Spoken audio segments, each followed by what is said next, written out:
प्रिय छात्रों, एक प्रयास चैनल पर आप सबका स्वागत है। आज हम आप सबके साथ बिहार के अंतर्गत जो पाल वंश आया था, कर्नाट वंश का अभ्युदय हुआ था तथा सेन वंश का, तो इन सब का प्रसार कैसे हुआ, इनके कौन कौन से शासक हुए, क्या क्या इनके वंशों के समय इम्पॉर्टेंट चीज़ें थी, वो हम डिस्कस करेंगे। तो मुख्य रूप से पाल वंश, कर्नाट वंश और सेन वंश की चर्चा हम इस वीडियो में करेंगे। तो अगर मध्यकाल की बात की जाए तो पाल वंश बिहार में तथा बंगाल में शशांक के पतन के बाद यह वंश आया था। इसके संस्थापक गोपाल थे और यह क्वेश्चन बीपीएससी में आया भी है कि पाल वंश के संस्थापक कौन थे। तो गोपाल 750 से 770 ईस्वी के बीच में पाल वंश का स्थापना हुआ था। एक तिब्बती इतिहासकार थे जिनका नाम तारानाथ है। गोपाल को बोगड़ा जिला के क्षत्रिय कुल का बताते थे। गोपाल के बाद धर्मपाल शासक बने 770 से 810 ईस्वी के बीच में। धर्मपाल को एक उपाधि दी गई जिसका नाम था उत्तरा पथ स्वामिन, और कन्नौज पर युद्ध के समय इनको यह उपाधि दी गई थी। धर्मपाल से धर्मपाल पराजित हुए। प्रतिहार शासक वत्सराज एवं राष्ट्रकूट जो शासक ध्रुव थे, प्रतिहार शासक वत्सराज एवं राष्ट्रकूट शासक ध्रुव से यह धर्मपाल पराजित हुए। फिर देवपाल का नाम आता है। गोपाल के बाद धर्मपाल, धर्मपाल के बाद देवपाल। देवपाल जो थे वो बौद्ध धर्म का प्रश्रयदाता इनको कहा जाता है और पाल वंश के सर्वश्रेष्ठ शासक के रूप में भी इनको जाना जाता है। देवपाल के बाद अगर इस पाल वंश में शासकों का अगर क्रोनोलॉजी देखें तो सबसे पहले तो गोपाल थे, फिर गोपाल के बाद धर्मपाल आए, धर्मपाल के बाद दीपपाल आए, दीपपाल के बाद मिहिर भोज का नाम प्रमुख है, फिर महेंद्रपाल, फिर महिपाल, फिर रामपाल अंतिम शासक थे। संध्याकर नंदी की रचना रामचरित्र रामपाल से संबंधित है। जो अंतिम शासक थे उनसे संध्याकर नंदी की रचना संबंधित है। फिर रामपाल के बाद गहरवालों ने बिहार के शाहाबाद एवं गया तक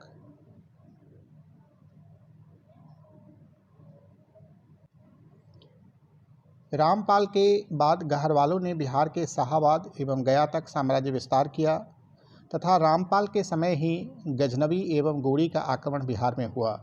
तो यह क्वेश्चन एक बार बीपीएससी में पूछा गया हुआ है कि गजनवी और गोरी का आक्रमण किस पाल शासक के समय हुआ था, तो रामपाल के समय हुआ था।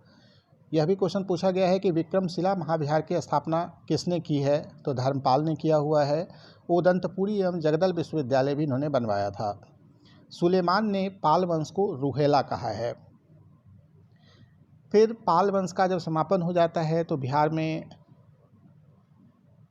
अभी 60 से 62वीं जो बीपीएससी की परीक्षा हुई थी उसमें कर्नाट वंश से लगातार 3 क्वेश्चन पूछे गए थे। तो वो अभी तीनों क्वेश्चन बस इसी स्लाइड में आपको मिल जाएंगे, पेपर निकाल करके आप देख भी सकते हैं। कर्नाट वंश से संबंधित जो क्वेश्चन पूछे गए हैं, तो कर्नाट वंश गंगा के उत्तरी मैदान में इस वंश का विस्तार था।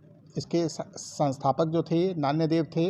ये सिमराव के पास प्राप्त पाषाण लेख, सिमराव कहाँ पे है, मिथिला में है, वहाँ से प्राप्त पाषाण लेख से इस वंश के बारे में जानकारी मिलती है।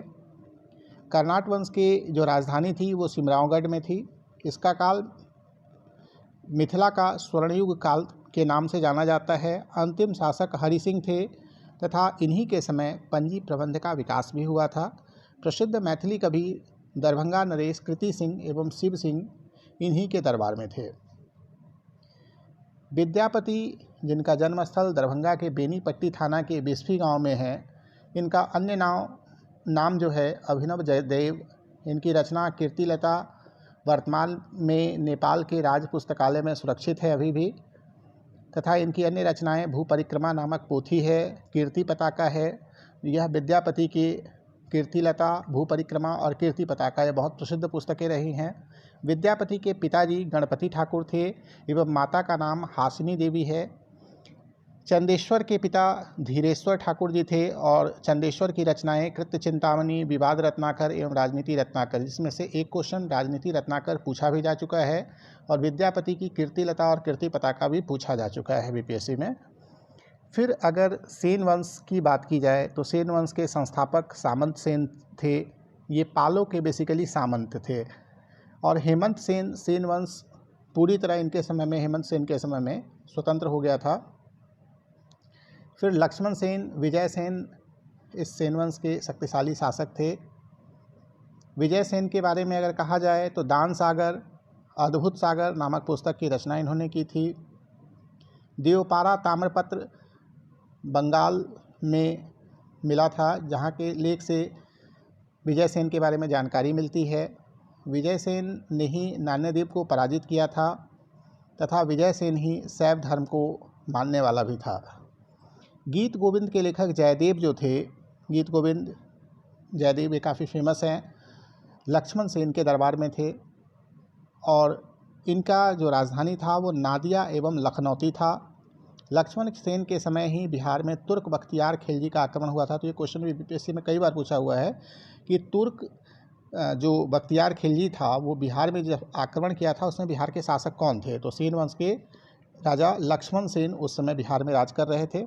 बख्तियार खिलजी ने 1198 ईस्वी में सबसे पहले उदंतपुरी जो कि बिहार शरीफ में है को जीतकर फिर नालंदा विश्वविद्यालय को नष्ट किया था। तो ये आप लगभग हर साल ये क्वेश्चन इस टाइप का आ ही जाता है कि नालंदा विश्वविद्यालय को किसने नष्ट किया था।